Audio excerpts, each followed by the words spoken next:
I'm Jim Knight, co-founder of the Instructional Coaching Group, and you're listening to Coaching Conversations, where I talk with coaching experts from around the world so that all of us can learn better ways to make an unmistakably positive impact on the people around us. Hi, everyone, and welcome to the Coaching Questions Show on the Coaching Conversations podcast with Jim Knight. This show is for everyone that calls the Instructional Coaching Group home for all your instructional coaching content. These episodes are designed for everyone who desires to think and learn alongside Jim and myself as you continue to make an impact with all the great work you do. I'm Jessica Wise, a proud member of our ICG consultant team. Today's episode explores a checklist that you can access in the show notes for today. It's all about contracting, or that conversation we have before we begin the impact cycle. Once our Q&A has come to a close, we'll have an epilogue, or a final note at the end of the show with a question or two to wrap up our discussion before we sign off. So, on with the show. Hi, Jim. How are you? I'm doing great, Jessica. How are you doing? I'm well. Do you know what today is? The day we're recording this? I do. It's Pi Day. That's right. And I what's... once ran a half marathon on Pi Day Oh, because it was 13.14 miles. So it's almost Pi Day, but there was pie at the end of the race. very good. And did you eat the pie? Of course, Okay. Wild someone run. someone worked hard to create that pie, and they brought it in for us. Poor.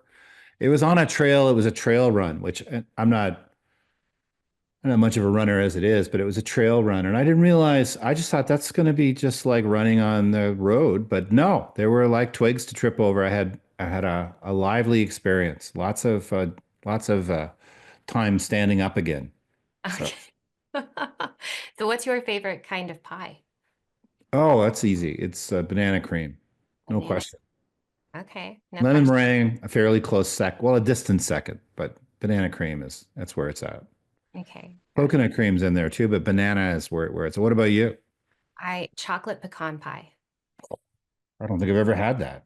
Oh, okay. Well, my daughter will make it for you. We love pie. I think pizza would be my second choice. Does that Pizza. count? Yeah. Oh, definitely. If it counts in my house, for Pie Day, we're having pizza and pie. Pizza and pie. That's good. That's good. That's good. Pizza and pie. What else Hmm. is going on in your world, Jim? Well, I'm continuing to try to get my act together with my working out and dieting, and I hit a weight today that's the lowest it's been since 2022. Hmm. Congratulations. But I'm still like where I want to be is many miles away. So I've got a lot of, or maybe inches would be more appropriate. But at any rate, I'm not anywhere near where I want to be, but I'm making progress. So that's the big thing. I'm just getting up and doing my little death march every day and giving up eating all the things I enjoy eating, and drinking. So aside from that, things are going. What about what's up with Dr. Wise?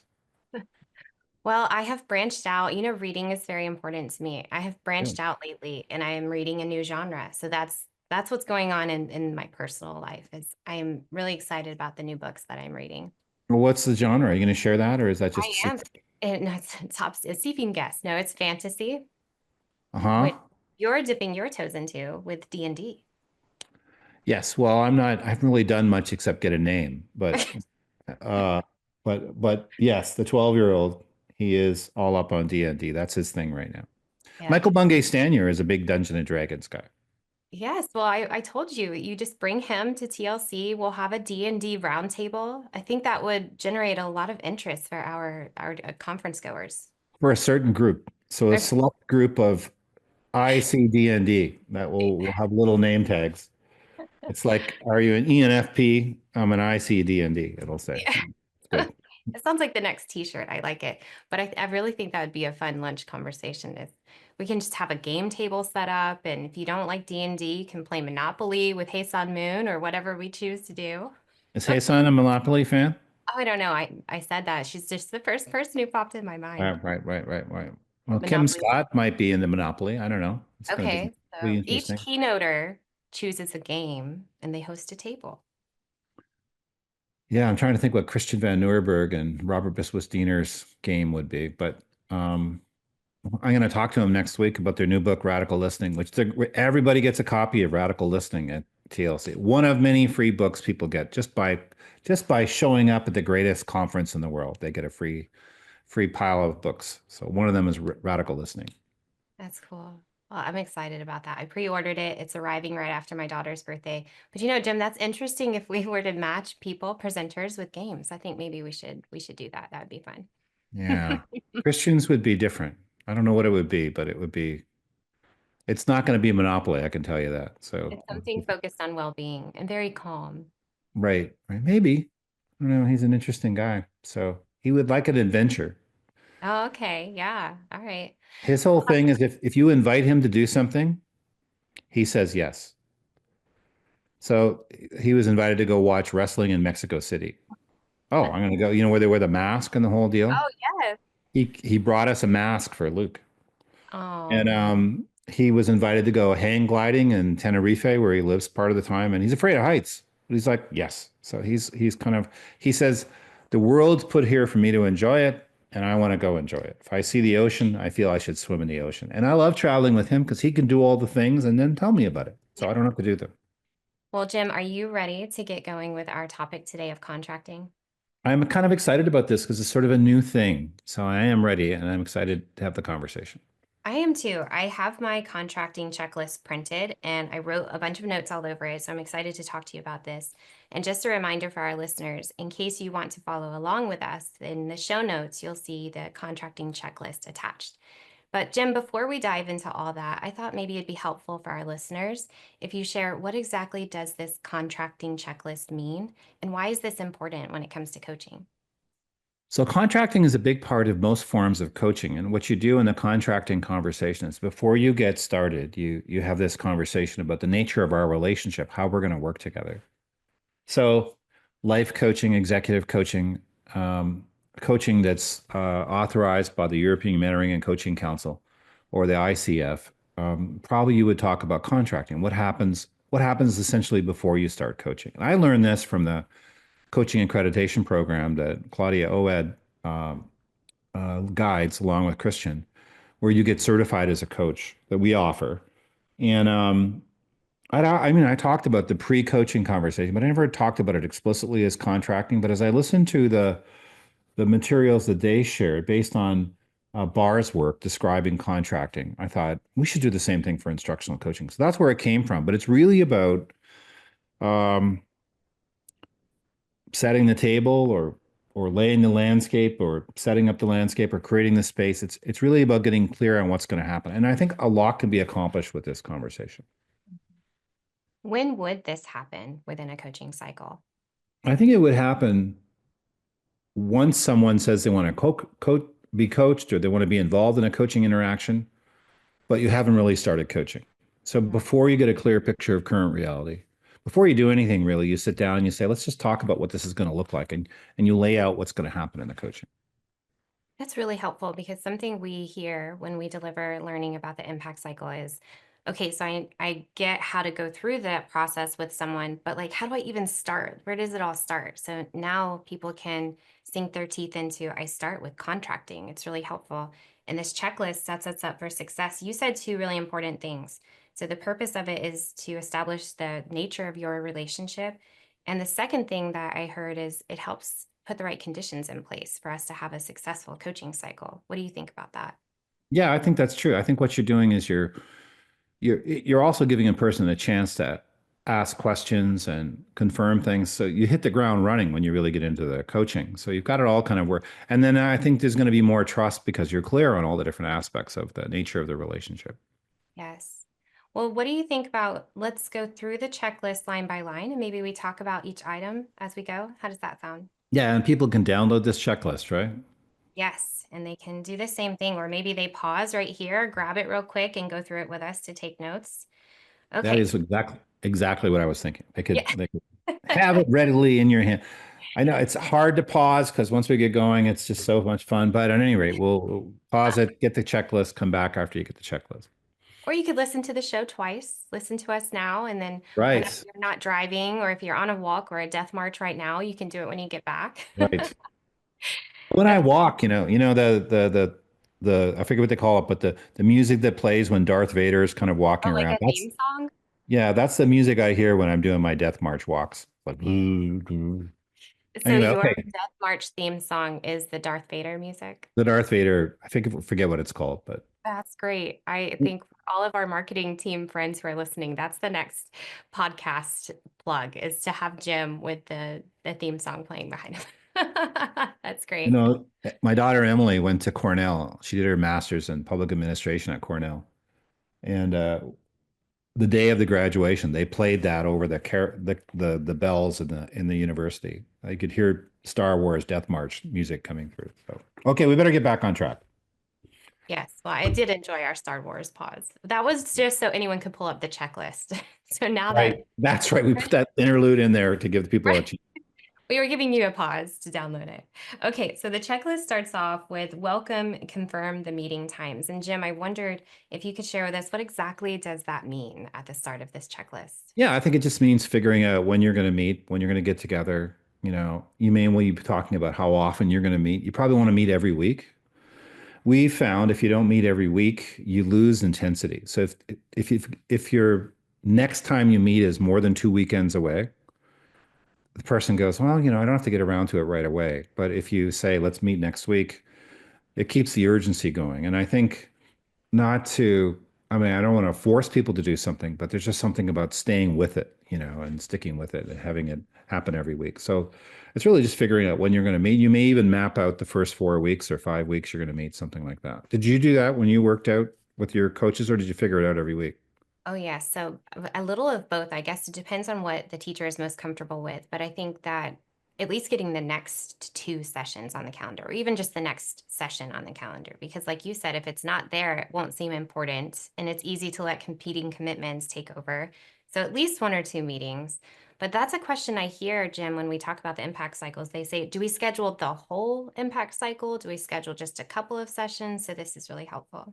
Well, it's hard to schedule the whole thing because you don't know how long it's going to take. It could be done in 4 weeks. It could take 13 weeks. So you don't know how long it's going to be, but you could schedule out the first 4 or 5 weeks. Yeah, for sure. Well, thank you. That second line here says clarify roles. My role is to help you think this is your time. I wonder if you could tell us a little bit about that line. Well, I think people may be a little antsy that what you're going to do in coaching is you're going to give them a lot of advice and, say things like, oh, here are 3 things I like. Now let me tell you the thing you need to work on, kind of hamburger way of feedback. And I like these 3 things. You need to work on this. Oh, I like one more thing. And then people are just sitting there waiting to hear get those 3 things over so we can get to the thing that really matters. But I think when you take the partnership approach, everything you're doing when you take the partnership approach should be helping the other person think more effectively. So you might set aside your expertise at first. So you can ask questions like, what have you been thinking you might do? You probably thought a lot about it. What's on your mind? And they may even come up with things. You may not have to share any information, but whatever you're doing in the whole thing, you're helping them think more clearly. And I learned that phrase, this is your time, watching Claudia Oed coaching. She was coaching the superintendent. And she said, well, this is your time, Tom. What do you want to focus on? And there's just a little shift in the conversation. So I think that's what you're explaining. I'm not here to fix you, to tell you what to do.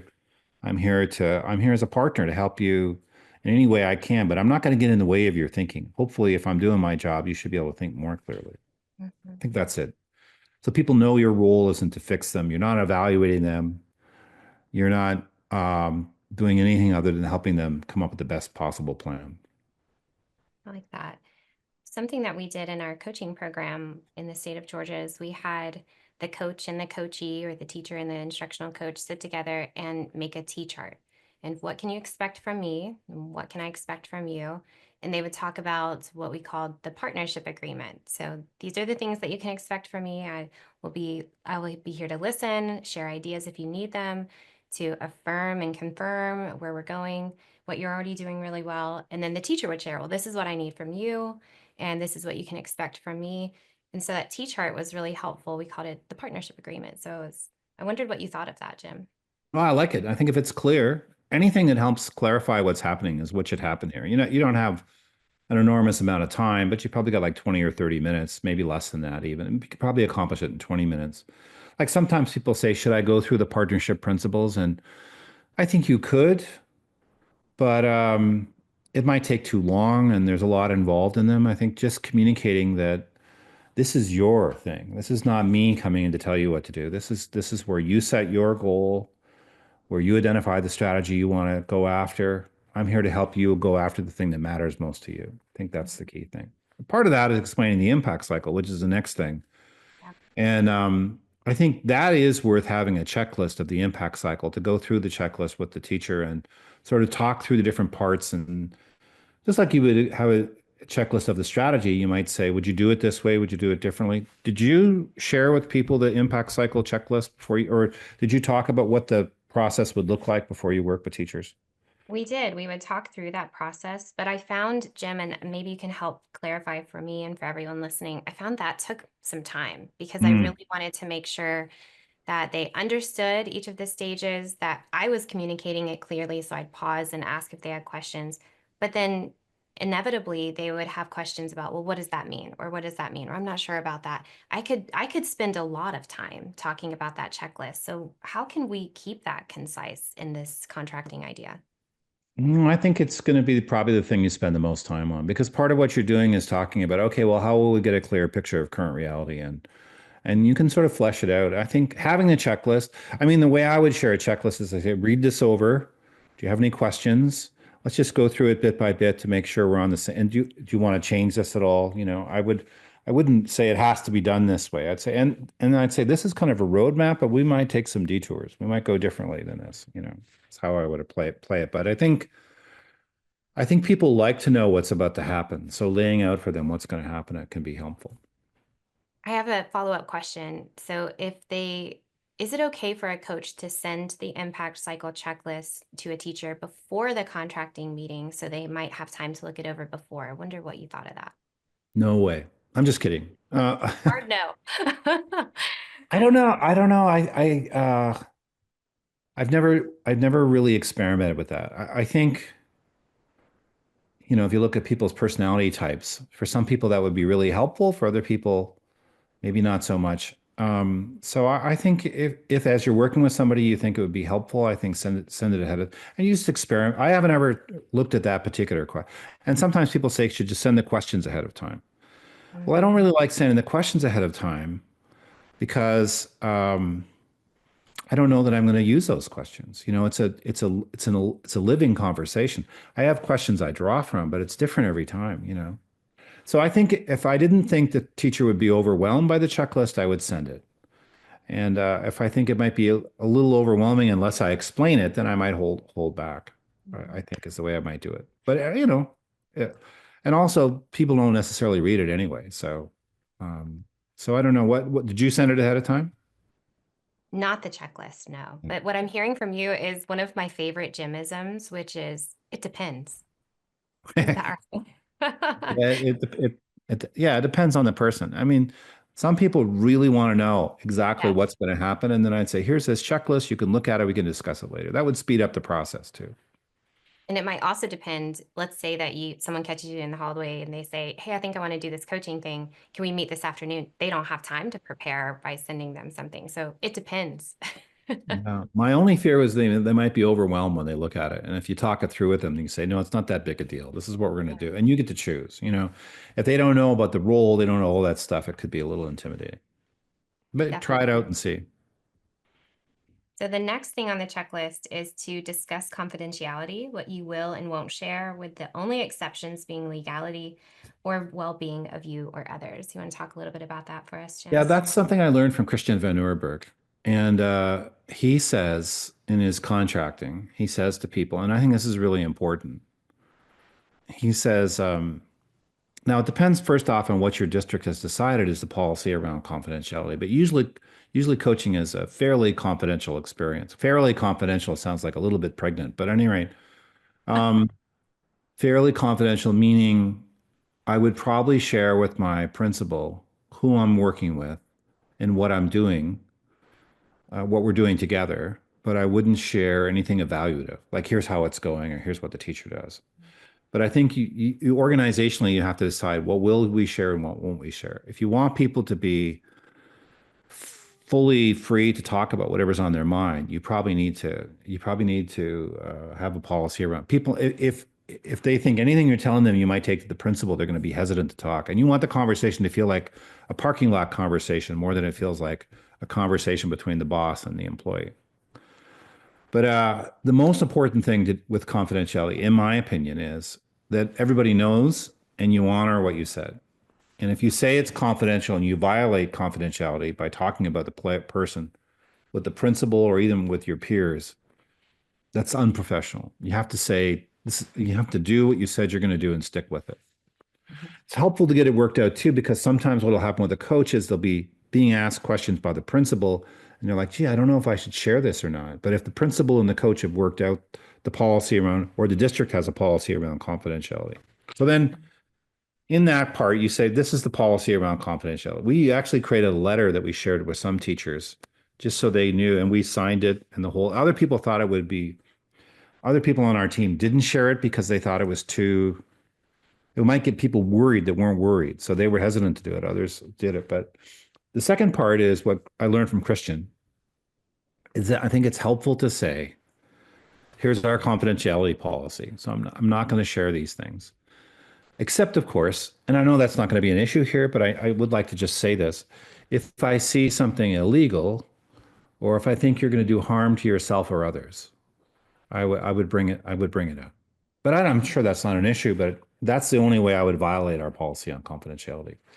So I think clarifying that ahead of time means if you see a teacher, abusing a kid in some way, microaggressions or bullying or something, and you have to talk about it. You've prepared the way for that's what you would talk about if you had to talk. But and I would say, when do you talk about it? It's when it's the same as if you were a teacher. If you were a teacher and you saw something you felt it had to be shared, that it's the same as when you're a coach. That's how I see it.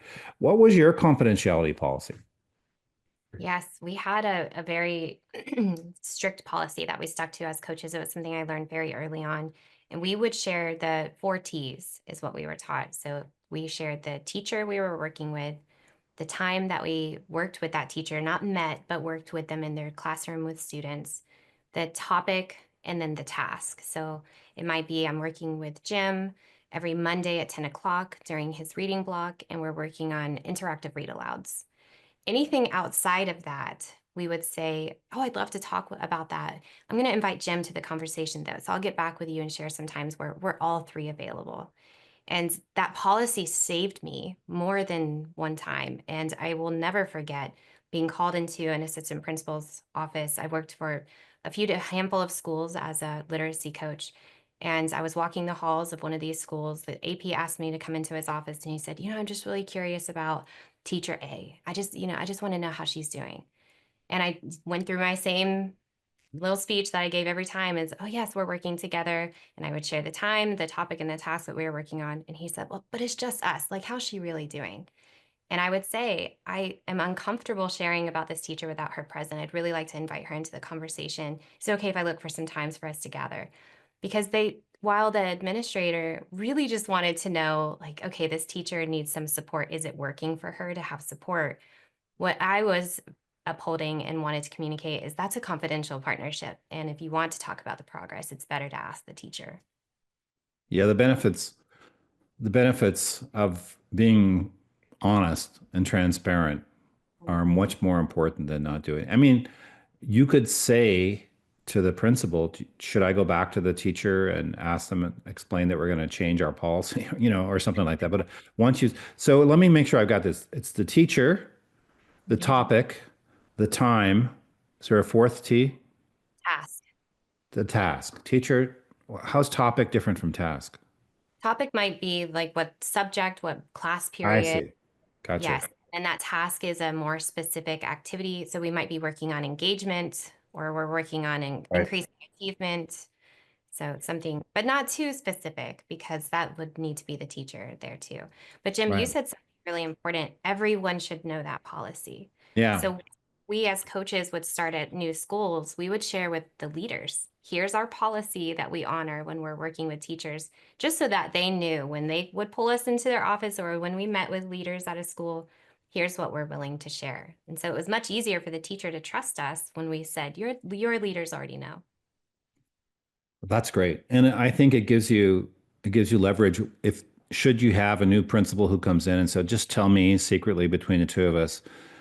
You can't if you say one thing and do something else, people will know. They'll pick up on the vibe. And then when that little crack goes into it, the next thing you know, he or she wants to know about every teacher. It just evolves and devolves. So yes, stick with the honest and honorable way to do it.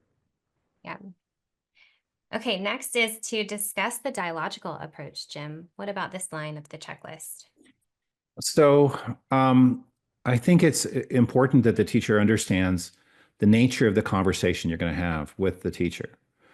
And we take a dialogical approach. So what that means is, and I've just got an article right now that just came out in Ed Leadership, not in Ed Leadership, sorry. And I just got an article that came out in the Learning Professional, and in the article that I wrote with John Campbell and Christian Van Nieuwenburg, we talk about three different kinds of conversations.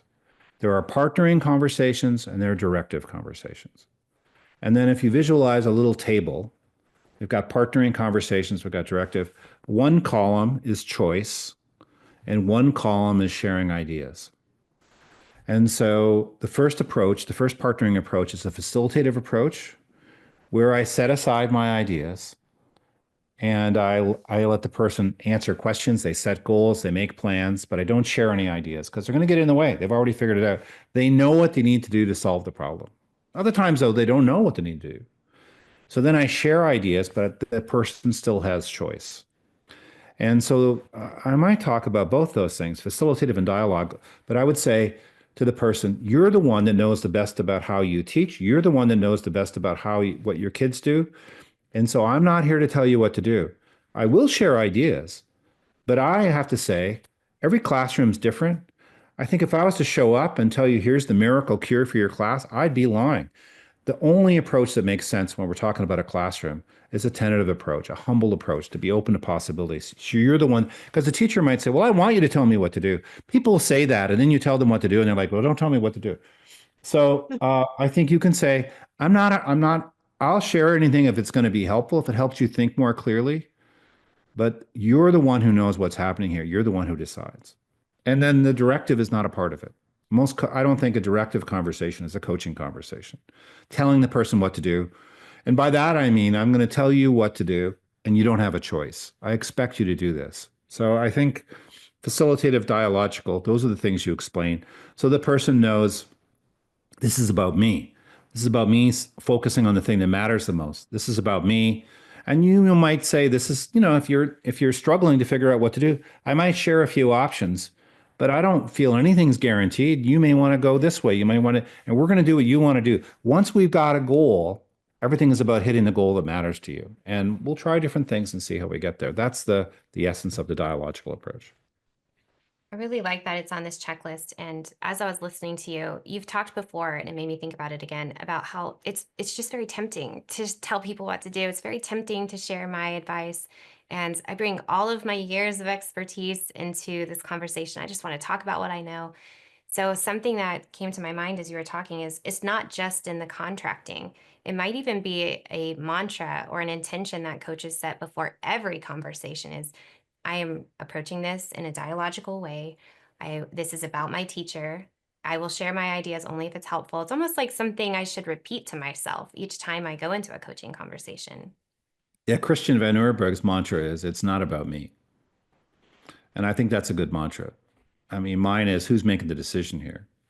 And so I want the teacher to be the one making the decision because if they're not making the decision, there's no guarantee that, like, the thing about the dialogical approach is it's just acknowledging reality.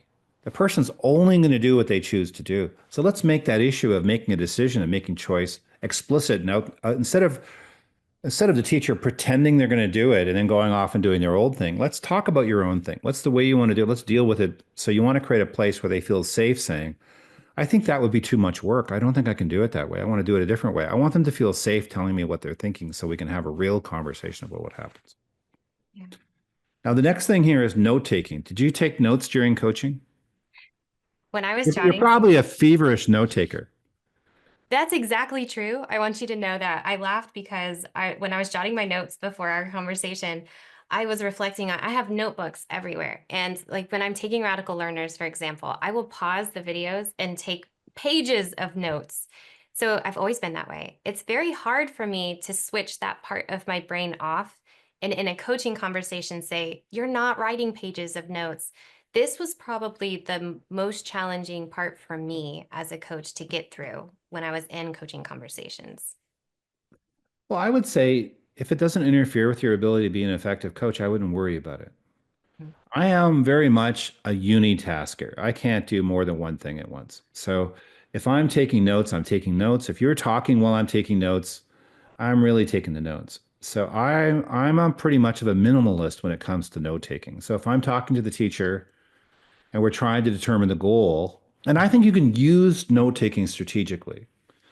So so I might say, let's see if we can come up with six possible goals. What's one thing you've been thinking might be your goal? And I write it down. I go, "Yeah, that's one. That's a good one. What else have you got?" And I write them down, and because I won't remember them if I don't write them down, so I have to write them down. And same thing, picking a strategy. What do you think you could do to hit your goal? Let's see if we can come. Well, that's a really great idea. Let's see if we can go up a few more so we can get one that you really love. And but the rest of the time I don't take notes because I just can't be fully present. I think you could, with the permission of the teacher, and I think this is the thing about note taking is you want to clarify if there's Yeah. ways you take notes, is it okay if I take those notes? And you might even use some kind of artificial intelligence note-taking thing like Otter to say, can I record this conversation? I'll send you the summary afterwards, Is that okay with you, or would you rather we don't do that? And some people I know, when they take notes, they give the person the notes right after the conversation. What I usually do is I want a record of it for my own thinking. So I usually use Notability on an iPad, and then I immediately send the notes to the teacher from my iPad as an email. That's how I do it. But the big thing is I want to get their permission. If I'm going to take any kind of notes, I want to make sure it's okay. Yes, that's something I would do too, is ask for permission. But as I was working on my note taking, which again was something that was challenging for me, I began to think about what time in the conversation do I really need to write things down. So, like you said, when we're generating ideas, but then there was also whenever we started the coaching conversation, when I'd say, like, what's on your mind today? A lot of times people would come with 10 things on their mind. And sometimes I would write those down so that I could look for, it seems like there's a theme in what you're saying, or every time we meet, this is what tends to be on your mind. Do you want to spend some time talking about that today? So it might almost like a switch would flip, is like, this is a good time to take notes. And I would jot a few things down, but only those lists, like you mentioned, and only if it was helpful to confirm the other person's thinking or direction for the coaching conversation. Okay, next is discuss what a coaching conversation might feel like. Silence only meant to give you time to think. Yeah, I usually have a funny way of saying that probably, but I said, look, if I'm quiet, it's not some passive aggressive thing to try to get you to say something. I just want to give you time to think. And I also might not know what the next thing is I want to say. I might need some time to think myself. Nancy Klein's book, Time to Think, really is a good one for articulating this. But I might, you and I both heard Christian say this a few years ago, but he seems to be our person today, or my person today. But he doesn't know what the question's going to be until the person's finished talking. And so I'm not going to complete the person's sentences. Mhm. I'm not going to interrupt them. I'm not going to give them the word they're trying to think of. I'm going to pause to give them time to think. And I'll probably do that in a way that seems a little bit artificial, but just to give people a heads up, there could be some silences here, but that's just so we do the best work we can do possibly together, that you're able to think carefully. That's the key element of that. I'm not a real pro at at at at pausing and giving people that time. I'm working on it. I think it's one of my areas of improvement is to not not jump in before the sentences, not interrupt, all those kind of things. How about you? Are you really good at giving people time to think? It My makes guess is me. you're better than me. See, I just did it. I interrupted you right there. Did you plan that though? I did. It was planned. No, I didn't plan it. It was planned. I'm okay. I'm very comfortable with silence. And I think, though I will say in person, it's much more challenging virtually to provide silence, even though I can mute myself and say, okay, don't talk. But I'm comfortable with silence. That doesn't mean the other person is comfortable with silence. So, something important you said is to let them know. So, because I'm so comfortable with silence, I would tell people that I coached, I am going to leave a lot of space for you to think. But I'm also being kind to myself. Sometimes I need to think too. So just embrace that silence. I will too. If it makes you uncomfortable, let me know. But we'll get better at it as we go. So I would put that up front because I didn't want people to be like, so and ask like, are you waiting on me? Or I don't know what to say, or panic because silence can be hard to sit through. Mm. Now you brought up the virtual aspect, and you're a virtual consultant. So I wonder, you're the expert on this. What would you say are the challenges of virtual conversations, Mhm. which You is don't the get next item on our checklist? Oh, yes, I saw that. You don't get to as easily have that intuition that you can pick up on when you're together with someone for how the energy is, for how it's feeling in the conversation. You only see part of them or Right. whatever they choose to show you to. You also can't see the distractions that might be around them. Silence is much trickier virtually. So I think that's just a list to list a few. What do you Yeah. think? I think it's a little harder to establish trust because it's harder to read the person in the conversation, you know. I still think it's pretty good though. I think a lot can be accomplished with virtual coaching. I mean, we have people in Alaska where they would have to fly to the school to go do the coaching. They're going to be way more effective if they can get on a computer. Or if you're in a school and you can't get there, it depends on where you are, you know. But face to face is definitely better. I mean, when you're in the same room with the same person, you notice so much more. Some things you're not even conscious of noticing, but you can. I really, this is going to sound almost new agey, but I feel like you can pick up on the vibe of the conversation. Just like when you're presenting, you can almost physically feel it when people are with you and they aren't with you. And you can't do that on Zoom. You know, you really don't know where people are. And there's also when you're together, you laugh together. You know, there's a unity that doesn't exist in the same way virtually. You could still do a lot virtually, though. I think virtual coaching can be really powerful, but it's just it has its limitations. Okay, so we just talked about the challenges of a virtual conversation, Jim. I wondered if you could explain this next line on the checklist, ask about the level of challenge. I think this is a really important thing to ask. Um, And what you're asking is, to what extent do you want me to challenge the statements you make, to dig deeper into the assumptions behind it? It could be a simple thing like, what leads you to believe that's true? And give people a chance to challenge to really think carefully. And I'm okay with wherever the person wants to be. So when I talk about challenge, I say, would you like me to push back if I see things from a different perspective? Or do you want to keep the focus on you? Now, people might say, yes, yes, challenge me, but I really want to challenge them on that too and say, now, are you sure? Or should we just ease into it and I'll check in with you periodically? Because this is your time, this is your conversation, but what's most helpful to you? And like if somebody asked me that question, which I've been asked that question, I would say, I'm happy to be challenged, but I just want you to know every time I'm challenged, my first reaction is to tell you you're wrong. So don't take offense.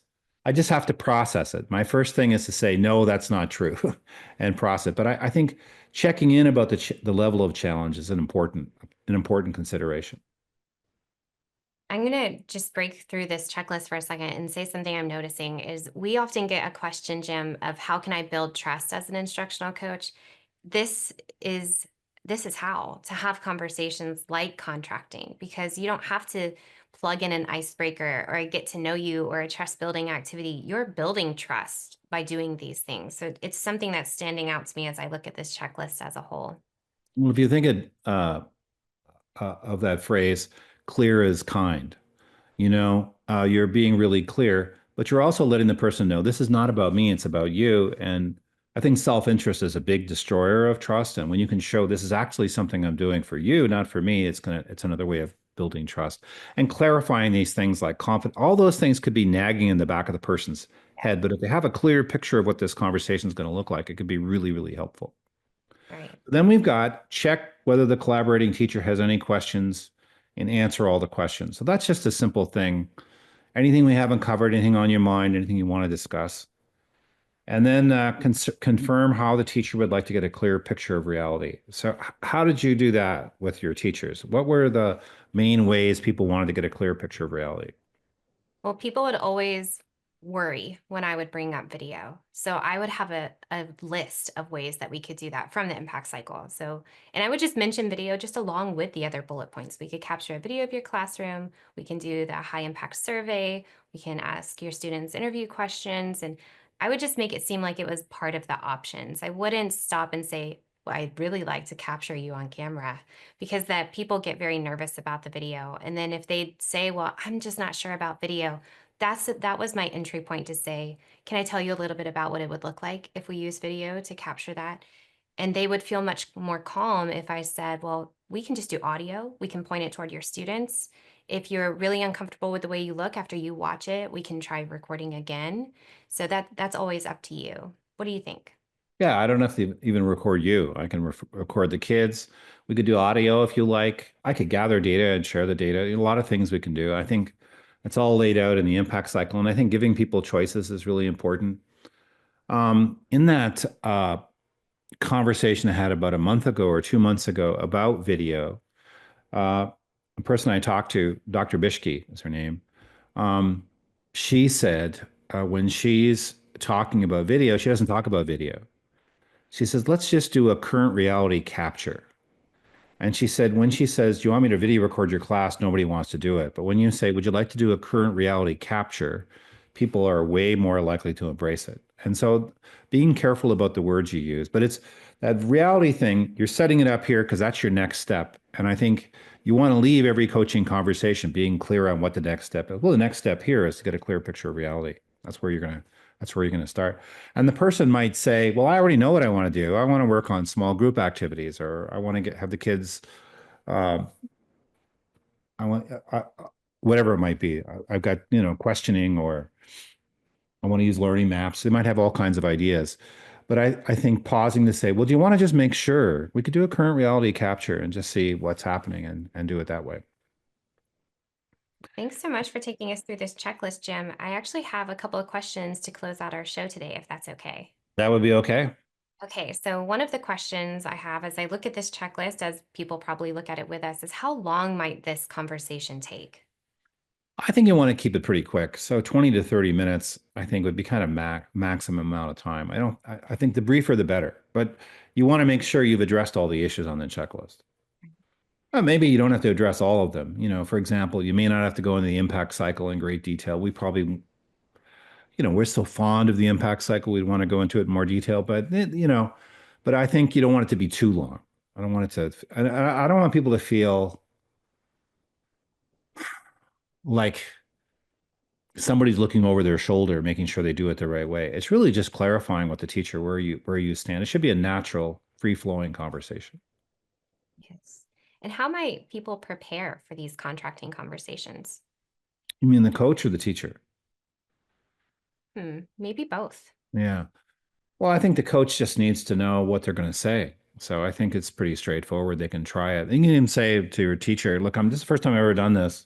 Is it okay if I record it to go back and see what I missed? Well, if you wanted to, you could, you know, try it out with your sixth grader and have them pretend record it or something. But I think it's pretty straightforward. I think it's okay to have the checklist in front of you and go through it with the person. I think that makes it, and I actually like having a checklist because it's not me. I got this thing, let's go through it together and you tell me what you think. So it's this other thing. It's not, here's my opinion. It's a third point in the conversation. I like that a lot. Well, thank you, Jim. Is there anything else you'd like to share before we wrap up? I think that's it. I think I didn't really answer the question about how the teachers could prepare or what the teachers could do, but I think I would say to the person, I want you to come with every question you've got so we can get off to a really good start. So anything you're wondering about, any questions, that's what we're going to take care of today. How's that sound to you? Like that, so that you might even say the contracting checklist is the big portion of what you talk about, but the first thing you might say in the contracting checklist is, did you have any questions that you'd like to talk about today? Mm, right. Cool. Well, thank you so much, Jim. This was a fun conversation. And thank you, everyone, for listening today. If you found today's episode helpful, it would help us if you liked or followed the podcast. You can also leave us a rating or a comment so we can continue creating meaningful content just for you. Thank you. And until next time, go forth and lead great coaching conversations. Thanks so much, Jim. Hey, thank you.